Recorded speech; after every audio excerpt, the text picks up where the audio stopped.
सभी साथियों को नमस्कार। आज के हमारे इस अध्याय में आप सभी का स्वागत है। राजस्थान के अध्ययन के अंतर्गत आज हम राजस्थान के लोक देवता बाबा रामदेव के जीवन के बारे में जानेंगे। हम उनके कुछ विशेष तथ्यों के बारे में जानेंगे। हम परीक्षा के उपयोग के माध्यम से ये जानने का प्रयास करेंगे कि किस प्रकार के प्रश्न हमारे बाबा रामदेव के बारे में पूछे जाते हैं, जो हमारे न केवल लोक देवता हैं बल्कि हमारे जीवन को दिशा देने वाले, एक निर्धारित लक्ष्य प्रदान करने वाले, समाज में समरसता पैदा करने वाले देवता भी माने जाते हैं। तो आज हम सबसे पहले इनके बारे में जानते हुए कुछ महत्वपूर्ण प्रश्नों को भी हल करेंगे। आपका हमारे चैनल नॉलेज वन डायरी पर स्वागत है। सबसे पहले मैं आपको बाबा रामदेव के अलौकिक दर्शन करवाता हूँ और अब इन्हीं की शरण लेते हुए हम आगे बढ़ते हैं। जो हो सकता है कि हमारा उद्देश्य जीवन का इनसे पूर्ण हो। सबसे पहले हम जानेंगे बाबा रामदेव जी का पुराना इतिहास और उनका जीवन परिचय। तो प्रारंभ है कि जब पृथ्वी पर अधर्म, पाप, अस्पृश्यता आदि ने अपना आधिपत्य स्थापित किया, तब स्वयं प्रभु ने कभी राम, कभी कृष्ण, कभी नरसिंह, कभी कच्छ, मच्छ आदि रूप में प्रकट होकर धरती को इनसे मुक्त किया है। ऐसे ही एक लोक देवता बाबा रामदेव जी हुए हैं, जिन्होंने पृथ्वी पर अवतार लेकर पश्चिमी राजस्थान में फैले भैरव नामक राक्षस के आतंक एवं तत्कालीन समाज में अस्पृश्यता आदि को समाप्त किया है।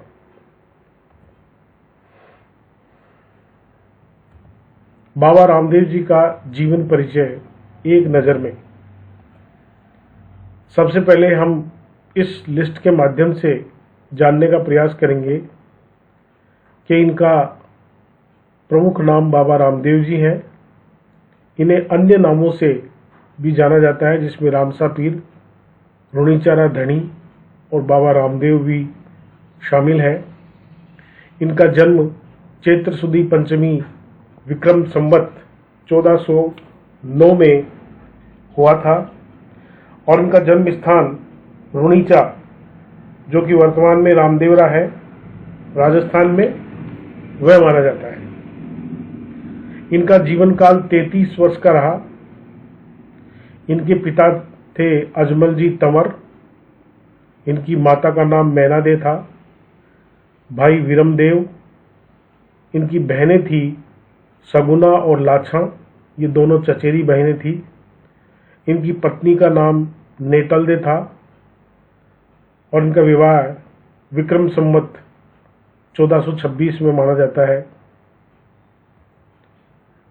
इनकी संतानें थी सादोजी और देवाजी, 2 पुत्र हुए, और फूल कंवर नामक एक पुत्री। इनका मुख्य मंदिर रामदेवरा जैसलमेर में, जिला जैसलमेर में है और इन्हें प्रसिद्धि प्राप्त होती है लोक देवता और समाज सुधारक के रूप में। ये तंवर वंश के थे। इनके द्वारा जो संप्रदाय या पंथ चलाया गया वह कामड़िया पंथ था और ये हिंदू धर्म के थे। इनके घोड़े का नाम लीलो था और इनके गुरु थे बालीनाथ जी महाराज।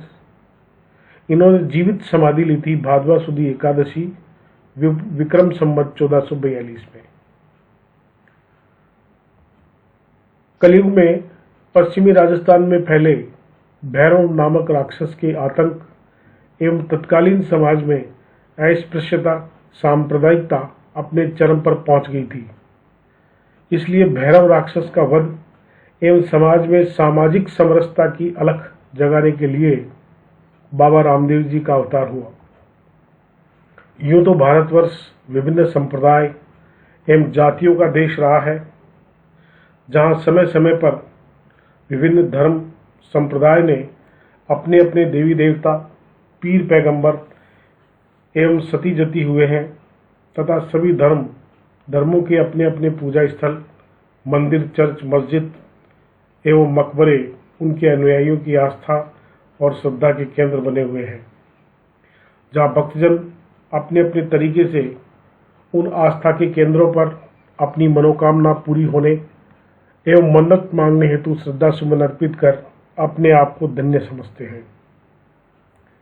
मगर एक ऐसा पूर्ण महापुरुष जिसने जाति, धर्म, संप्रदाय, ऊंच नीच, अमीरी गरीबी का भेद मिटाकर मानव मात्र को प्रभु का रूप समझकर मानवता एवं सर्वधर्म संभाव का संदेश देकर कृष्ण के अवतार होने का एहसास कराया, जिसे मुसलमान रामसा पीर के नाम से मानकर उनकी समाधि पर शीश नवाते हैं, तो हिंदू कृष्णावतारी बाबा रामदेव मानकर अपने आप को पापों से मुक्त मानता है। परमाणु परीक्षण के कारण विश्व पटल पर अपनी अलग पहचान बना चुके पोकरण कस्बे से 12 किलोमीटर उत्तर दिशा में स्थित विख्यात नगरी रुणीचा धाम, जिसे लोग रामदेवरा कहते हैं, वहां पर प्रतिवर्ष भादवा महीने की शुक्ल द्वितीया को से अंतर प्रांतीय मेला शुरू होता है। यह मेला दूज से एकादशी तक लगता है। प्रचलित लोक गाथाओं के अनुसार अंतिम हिंदू शासक पृथ्वीराज चौहान को उनके नाना अनंगपाल तोमर द्वारा पूरा राजपाट अपने दोहिते पृथ्वीराज चौहान को सौंपकर तीर्थ यात्रा पर निकल गए थे। तीर्थ यात्रा कर वापस राजधानी दिल्ली आने पर सम्राट पृथ्वीराज चौहान द्वारा राजगद्दी वापस देने से मना कर देने पर धर्मप्रिय सम्राट अनंगपाल तोमर दिल्ली छोड़कर पाटन यानी सीकर आकर अपनी अलग राजधानी बनाई। उन्हीं अनंगपाल तोमर के वंशज अजमाल जी तंवर थे। अजमाल जी तंवर के कोई संतान नहीं थी। इस कारण राजा अजमाल एवं उनकी रानी मेनाडे हर समय संतान नहीं होने के कारण बेचैन और दुखी रहते थे। अजमाल तंवर द्वारकाधीश भगवान श्री कृष्ण के भक्त होने के कारण कई बार द्वारिका की यात्रा कर चुके थे। एक बार वर्षा के मौसम में अजमल जी सुबह सुबह शौचादि से निवृत्त होकर वापस अपने महल की ओर आ रहे थे, तो उन्हीं के गांव के किसान खेती करने के लिए अपने खेतों की तरफ जा रहे थे। सामने से अजमल जी तंवर को आते देखा तो किसान वापस अपने घरों की तरफ मुड़ गए। अजमल जी आश्चर्यचकित हो गए और किसानों को बुलाकर वापस घरों की ओर मुड़ने का कारण पूछा, तो किसानों ने घबराकर यूं ही बीज, बैल, हवा आदि पीछे भूल जाने का बहाना बनाया। मगर उस जवाब से अजमल संतुष्ट नहीं हुए और किसानों से कहा कि तुम जो भी बात हो सच सच बता दो, तुम्हारे 7 गुना माफ है। इस पर किसानों ने बताया कि अन्नदाता आप निसंतान हैं और आपके सामने आ जाने के कारण अपशगुन हुए हैं। अजमल जी पर मानो पहाड़ टूट गया और मन ही मन अपने आप को कोसते हुए भगवान द्वारकाधीश का स्मरण कर कहा कि प्रभु, मैं जिस गांव का ठाकुर हूँ उस गांव के लोग मेरा मुंह तक नहीं देखना चाहते, तो मेरा जीना बेकार है। यह सोचकर अजमल जी घर पहुंचे। अजमल जी को दुखी देखकर रानी ने कारण पूछा, तो सब बात अजमल ने रानी को बताई, तो रानी भी बहुत दुखी हुई, मगर अपने दुख तो अंदर दबाकर अजमल जी से कहा कि आप एक बार द्वारिका जाकर भगवान श्री कृष्ण से विनती करें, वह अपनी मनोकामना पूरी करने की प्रार्थना करें। तब अजमल जी ने द्वारिका जाकर पागलों की भांति पुजारी से बोले कि बता तेरा भगवान कहाँ है, नहीं तो तुझे और इस पत्थर को मूर्ति दोनों को तोड़ दूंगा। तो पुजारी ने पागल समझकर कहा कि सागर में जहाँ पर वो सबसे तेज जल भंवर पड़ रहा है उस जगह समुद्री भगवान आराम कर रहे हैं। तो अजमल जी को तो भगवान पर दृढ़ विश्वास था, इसलिए श्रद्धा थी और वे सीधे समुद्र में कूद गए। द्वारिका का समुद्र बड़े तेज होता है। समुद्र में शेषनाग की सैया पर प्रभु के दर्शन कर अजमल जी भगवान द्वारकाधीश से वर मांगा कि प्रभु, मेरी ही प्रजा मेरा मुंह तक नहीं देखना चाहती है, इसलिए मेरे भी आप जैसा सुंदर पुत्र न हो। भगवान द्वारकाधीश ने कहा कि मेरे जैसा तो मैं नहीं, मैं ही हूँ। तब अजमल जी तंवर ने कहा कि प्रभु आपको मेरे घर पर पुत्र रूप में आना होगा। यह वचन ले अजमल जी वापस आ गए। प्रचलित लोक धारणाओं के अनुसार अजमल जी के घर पहले पुत्र का जन्म हुआ जिसका नाम बीरम देव रखा गया और उसके बाद विक्रम संवत 1409 चैत्र सुदी पंचमी के दिन बाबा रामदेव जी का जन्म हुआ। कलयुग के अवतारी बाबा रामदेव ने अपने शैशव काल में ही दिव्य चमत्कारों से देव पुरुषों की सी प्रसिद्धि प्राप्त कर ली थी। प्रचलित लोक गाथाओं के अनुसार बाबा रामदेव ने अपने बाल्यकाल में ही माता की गोद में दूध पीते हुए चूल्हे पर से उफनते हुए दूध के बर्तन को नीचे रखा, कपड़े के घोड़े को आकाश में उड़ा दिया, स्वार्थी सुतार को सर्पदंश से मरने के बाद वापस जिंदा कर दिया आदि कई कई है। जो बाबा रामदेव जी किशोरावस्था में प्रवेश कर रहे थे उनके दैविक पुरुष होने के चर्चे दूर दूर तक फैल रहे थे।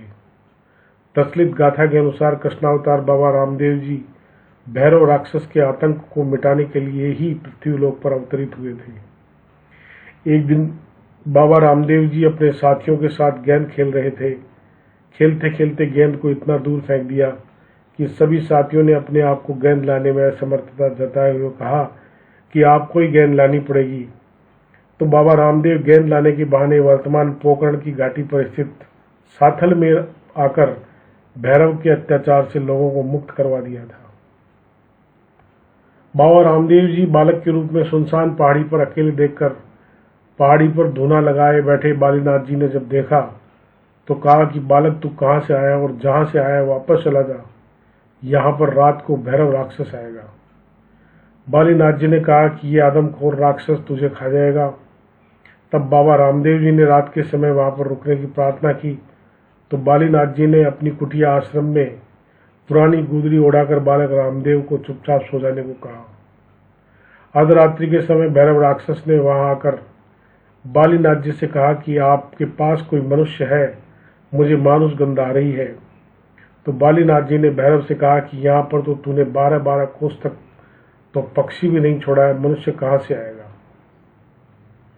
तब बाबा रामदेव ने गुरु बालीनाथ द्वारा चुपचाप सो जाने का आदेश दिए जाने के कारण बोले तो कुछ नहीं, मगर अपने पैर से गुदड़ी को हिलाई तो भंवर की नजर गुदड़ी पर पड़ी तो गुदड़ी को खींचने लगा, मगर बाबा के चमत्कार से गुदड़ी द्रौपदी के चीर की तरफ बढ़ने लगी। तो बालीनाथ जी महाराज ने सोचा कि यह कोई सामान्य बालक तो नहीं है, जरूर कोई दिव्य बालक है। गुदड़ी को खींचते खींचते भैरव राक्षस हाँप कर भागने लगा तो बाबा रामदेव जी ने उठकर बालीनाथ जी से आज्ञा लेकर भैरव राक्षस को वध कर लोगों को उसके आतंक से मुक्त करवाया। भैरव राक्षस को वध करने के बाद बाबा रामदेव जी भैरव राक्षस की गुफा से उत्तर दिशा की तरफ कुआं खुदवाकर रोनीचा गांव बसाया। बाबा रामदेव जी के दिव्य चमत्कारों से के चर्चे दूर दूर तक सूर्य के प्रकाश की भांति फैलने लगे। उस समय मुगल साम्राज्य होने के कारण कट्टरपंथ भी चरम सीमा पर था। एक बार बाबा रामदेव जी की परीक्षा लेने के लिए 5 पीर आए। उस समय बाबा रामदेव जी जंगल में घोड़ों को चरा रहे थे और पीरों को देखकर पूछा कि आप कहाँ से आए हैं और कहाँ जाएंगे। तो उन पीरों ने अपने आने का पूरा वृत्तांत सुनाया तो बाबा रामदेव जी ने बड़े आदर के साथ उन पीरों को भोजन परोसकर पीरों से भोजन करने को कहा। तो उन 5 पीरों ने दूसरे के बर्तन में खाना खाने से मना करते हुए कहा कि हम तो अपने ही बर्तनों में भोजन करते हैं और उन बर्तनों को अपने मक्का यानी सऊदी अरब में भूल आए हैं। तब बालक बाबा रामदेव ने उनके द्वारा परीक्षा लेने की बात को समझते हुए तुरंत हाथ पसारा और वही कटोरे उन पीरों को दिए और कहा कि अपने अपने कटोरे को पहचान ले। तो उन पीरों ने नमन करते हुए कहा कि हम तो पीर हैं, आप पीरों के भी पीर हैं, कहकर रामसा पीर की उपाधि दी और कहा कि आज से मुसलमान भी आपको रामसा पीर के नाम से मानेंगे। तब पीरों द्वारा भोजन करने के उपरांत दातुन करके दातुन की लकड़ियों से लगाई गई 5 पीपलियों के अवशेष आज भी रामदेवरा से पूर्व दिशा में 10 किलोमीटर 5 पीपली स्थान पर दूर मौजूद है। वहाँ पर भी कई यात्री दर्शनार्थ जाते हैं। बाबा रामदेव दिव्य पुरुष होने के साथ साथ एक महान समाज सुधारक और अछूतोद्धारक भी थे। उस समय अस्पृश्यता और सांप्रदायिकता ने समाज को बुरी तरह जकड़ रखा था, मगर रामदेव ने क्षत्रिय कुल में जन्म लेकर भी अछूत समझे जाने वाली जातियों को गले लगाया। उनके घरों में जाकर उनके साथ भजन सत्संग करना, दलित और हीन समझने वाले लोगों के साथ उठने बैठने को लेकर उनके रिश्तेदारों तक ने उनके यहाँ आना जाना और बोलना बंद कर दिया था। मगर बाबा रामदेव जी ने इन सब की परवाह किए बिना सामाजिक कुरीतियों से दूरी बनाए रखी। उसी के फलस्वरूप अछूत समझे जाने वाली बाबा रामदेव की अन्य भक्त डालीबाई ने बाबा रामदेव जी से पहले समाधि ली। आज बाबा के भक्तों की संख्या पिछड़ी समझे जाने वाली जातियों में अधिक है।